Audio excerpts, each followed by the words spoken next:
ఆంధ్రప్రదేశ్లో ఇటీవల నిర్వహించిన డీఎస్సీ నియామక ప్రక్రియపైన వస్తున్న అపోహలు ఆరోపణలపైన రాష్ట్ర ప్రభుత్వం పూర్తి స్థాయిలో స్పష్టతనిచ్చింది. మొత్తం ప్రక్రియ అత్యంత పారదర్శకంగా పటిష్టమైన భద్రతా ప్రమాణాలతోటి జరిగిందని, అక్రమాలకు అవకతవకలు ఎలాంటి ఆస్కారం లేదని విద్యాశాఖ కార్యదర్శి కోన శశిధర్ స్పష్టం చేశారు. డీఎస్సీ పరీక్షలను దేశంలో అత్యంత విశ్వసనీయమైన టీసీఎస్ ఐఎన్ ప్లాట్ఫామ్ ద్వారా కంప్యూటర్ ఆధారిత విధానంలో సిబిఐటి నిర్వహించామని శశిధర్ తెలిపారు.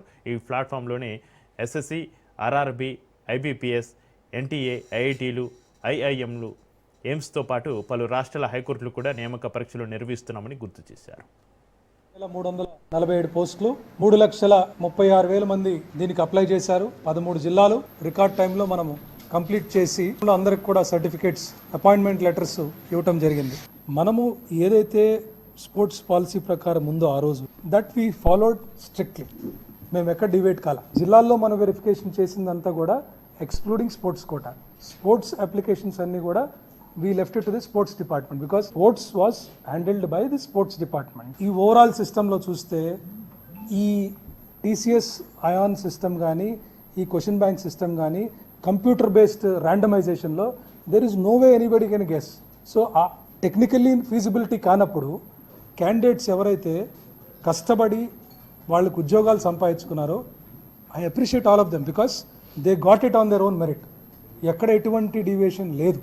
ఈ సిస్టమ్ని computer based system testing TCS iON ప్లాట్ఫామ్లో 20+ national and state level organisations are using 100 high stakes examination from railways, RRB, various departmental examination, courts కూడా ఇదే ప్లాట్ఫామ్ వాడుతున్నాయి. దే హావ్ బీన్ దాంట్లో నార్మలైజేషన్ ప్రాసెస్ కూడా ఎలా జరుగుతుంది అనేది కోర్ట్స్ ఆర్ సాటిస్ఫైడ్. కాబట్టి ఎవరు ఎక్కడ దీన్ని ఆపలేరు. సో ఆ లోపల మాస్ కాపీయింగ్ జరుగుతుంది అంటే ఇన్ని సంస్థలు, ఇన్ని రాష్ట్రాలు ఇంక్లూడింగ్ కోర్ట్స్ ఎందుకు వాడతాయండి? Please don't create confusion because మేము ఎక్కడ కూడా రూల్స్ని ఎక్కడ not even 1% we have violated. Not a single mistake has happened in the entire process.